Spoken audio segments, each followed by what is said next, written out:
सत्य युग में जब देवताओं और असुरों के बीच समुद्र मंथन का महासंग्राम चल रहा था, तो उस दौरान समुद्र मंथन से अमृत कलश निकला, जिसे लेकर देवता और असुर आपस में छिना झपटी करने लगे। छिना झपटी करते हुए असुर देवताओं पर भारी पड़ने लगे थे। तब जाकर कुछ देवताओं ने सृष्टि के पालनहार श्री विष्णु को याद किया और मदद की गुहार लगाई। इसके बाद श्री विष्णु ने अति सुंदर मोहिनी अवतार लिया, फिर धरती पर प्रकट हुए और देवताओं एवं असुरों के समक्ष आ खड़े हुए। फिर उन्होंने देवताओं और असुरों के बीच अमृत को बराबर भागों में बांटने का प्रस्ताव रखा। अति सुंदर मोहिनी अवतार को देख सारे असुर उन पर पूरी तरह से मोहित हो चुके थे और इसीलिए वे मोहिनी अवतार के प्रस्ताव को आसानी से मान गए। जिसके बाद मोहिनी अवतार ने बड़ी ही चालाकी से सारे अमृत देवताओं में बांट दी और देवता अमर हो गए। पर उन्हीं देवताओं में से एक देवता का रूप लिए असुरों का सेनापति राहु भी था, जो कि धोखे से अमृत को पीकर अमर हो चुका था। और जब यह बात मोहिनी अवतार को पता चली, तो श्री विष्णु अपने वास्तविक रूप में आकर अपने सुदर्शन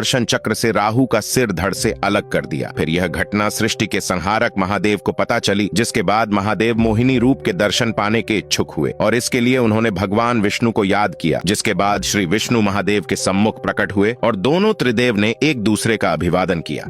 फिर महादेव ने श्री विष्णु के सम्मुख मोहिनी अवतार के दर्शन की इच्छा व्यक्त की और उन्हें दोबारा से मोहिनी अवतार लेने की बात कही। जिसके बाद श्री विष्णु मुस्कुराने लगे और महादेव की बात मानते हुए उन्होंने बेहद खूबसूरत मोहिनी अवतार ले लिया और महादेव के सम्मुख नृत्य करने लगे।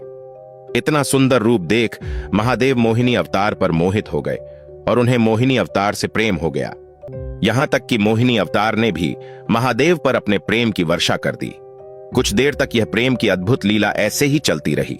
फिर अचानक दोनों त्रिदेव के मध्य एक ऊर्जा उत्पन्न हुई, जिसके बाद अचानक श्री विष्णु अपने वास्तविक रूप में आ गए और यह ऊर्जा दोनों त्रिदेव के संगम से ही बना था, जिसे कि भविष्य में आने वाले संकट से निपटने और धरती के कल्याण के लिए दोनों त्रिदेव ने यह लीला रचकर बनाया था। फिर महादेव ने उस दिव्य ऊर्जा को नर मुनि को आश्रम में स्थित पवित्र हवन कुंड में सही वक्त आने तक सुरक्षित रखने का जिम्मा सौंप दिया। इसके बाद धीरे धीरे समय गुजरता गया और सतयुग से त्रेता युग आ गया और एक दिन सही समय देख महादेव ने पवन देव को उस दिव्य ऊर्जा को नर मुनि के आश्रम से ले जाकर कपि क्षेत्र में महाराज केशरी की पत्नी देवी अंजना के गर्भ में स्थापित करने की आज्ञा दी। जिसके बाद पवन देव ने ठीक ऐसा ही किया। जब रात्रि बेला में देवी अंजना सो रही थी, तब पवन देव ने उस दिव्य ऊर्जा को देवी अंजना के गर्भ में स्थापित कर दिया। दरअसल देवी अंजना पिछले जन्म में स्वर्ग की अप्सरा पंजिका स्थली थी, साथ ही पवन देव की संगिनी भी थी और दोनों में काफी मधुर प्रेम था। पर एक बार पंजिका स्थली ने धरती में ही ध्यान में बैठे ऋषि दुर्वासा का ध्यान भंग कर दिया। इसलिए उन्होंने पंजिका स्थली को अगले जन्म में वानरी बन जाने का श्राप दे दिया था। अब इसके बाद उस दिव्य ऊर्जा के देवी अंजना के गर्भ में जाने के बाद देवी अंजना को मधुर मधुर सपने आने लगे थे। यहाँ तक कि देवी अंजना के गर्भ में पल रहा वह दिव्य शिशु माता अंजना के सपने में आकर उनसे बातें भी किया करता। फिर देखते देखते 9 माह बीत गए और फिर मंगलवार के दिन जन्म हुआ महादेव के 11वें रुद्र अवतार हनुमान का। जिसके बाद पूरे कपि क्षेत्र समेत पूरे ब्रह्मांड के देवलोकों में हर्षोल्लास से जश्न मनने लगा और उस समय पूरा ब्रह्मांड खुशी से खिल चुका था। फिर पिता केसरी और माता अंजना ने उस दिव्य बालक का नाम मारुति रखा। इसके बाद मारुति जैसे जैसे बड़ा होता जाता, उनकी शरारतें भी बढ़ती जाती। कभी अपने माता पिता से शरारत करते तो कभी अपने राज्य के सैनिकों को ही सताते। यहां तक कि मुनियों के कमंडल से जल भी निकाल लेते हैं। यहां तक कि राज्य के सभी बच्चे उनके साथ खेलने से भी डरते थे और इसीलिए मारुति अपना मन बहलाने के लिए वन चला जाया करते और वहां जंगली जानवरों के साथ ही समय बिताते और साथ ही वे रोजाना सूर्य को निहारते रहते और उन्हें हमेशा यही लगता था जैसे कि सूर्य एक दिव्य फल हो और दिन यूं ही शरारत करते हुए बीतता गया। और एक दिन बालक मारुति ने उस चमकते दिव्य फल को पाने की सोच ली।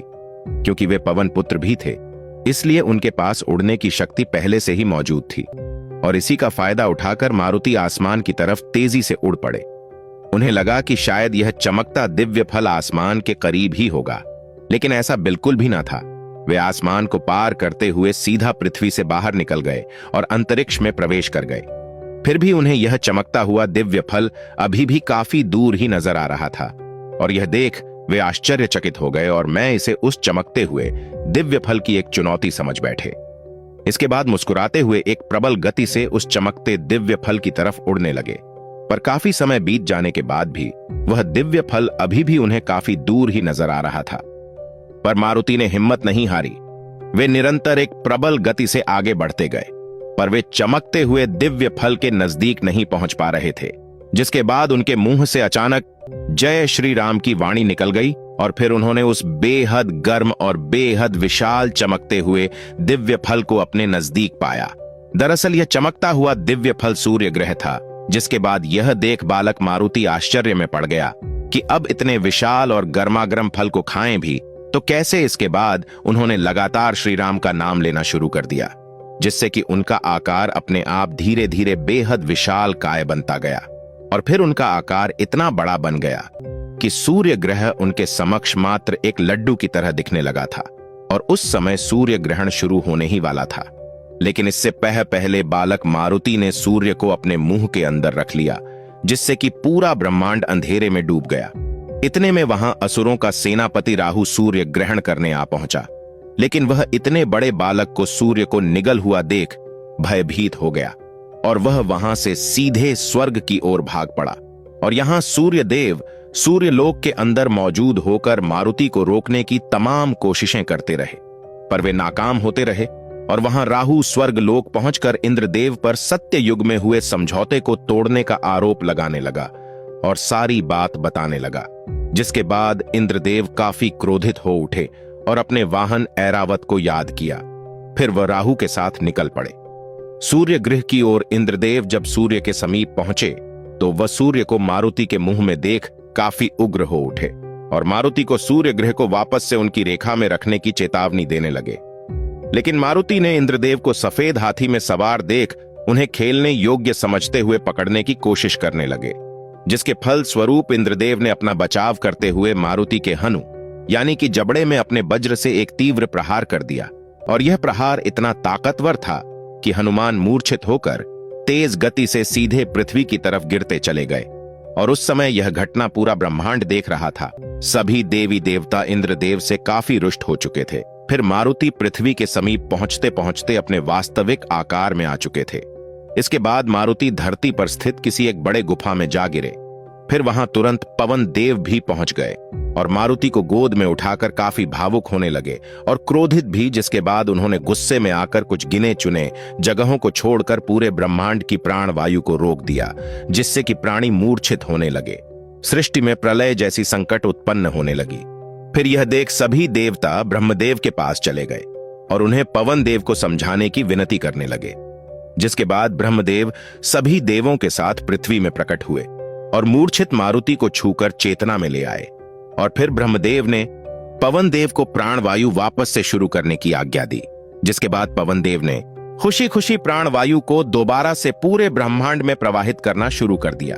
जिसके बाद ब्रह्मदेव ने मारुति को दीर्घायु होने का वरदान दे दिया, जबकि सूर्यदेव ने मारुति को अपना तेज प्रदान किया। इसके बाद कुबेर ने मारुति को एक दिव्य गदा प्रदान किया, जो कि मार के आयु के अनुसार खुद का आकार बढ़ाने में सक्षम था। फिर पवन देव ने भी मारुति को अपने ही जितना उड़ने की क्षमता और गति प्रदान की। इसी बीच वहां महादेव प्रकट हुए और मारुति को किसी भी अस्त्र शस्त्र से क्षति न पहुंचने का वरदान दे दिया। साथ ही यम ने भी हनुमान को सदैव रोगों से मुक्त रहने का वरदान दिया। और अंत में इंद्रदेव सामने आए और वे मारुति समेत सभी देवताओं से माफी मांगते हुए मारुति को यह वरदान दिया कि अब से वज्र का मारुति पर कोई असर न होगा। और साथ ही उन्हें एक नया नाम भी दिया जो कहलाया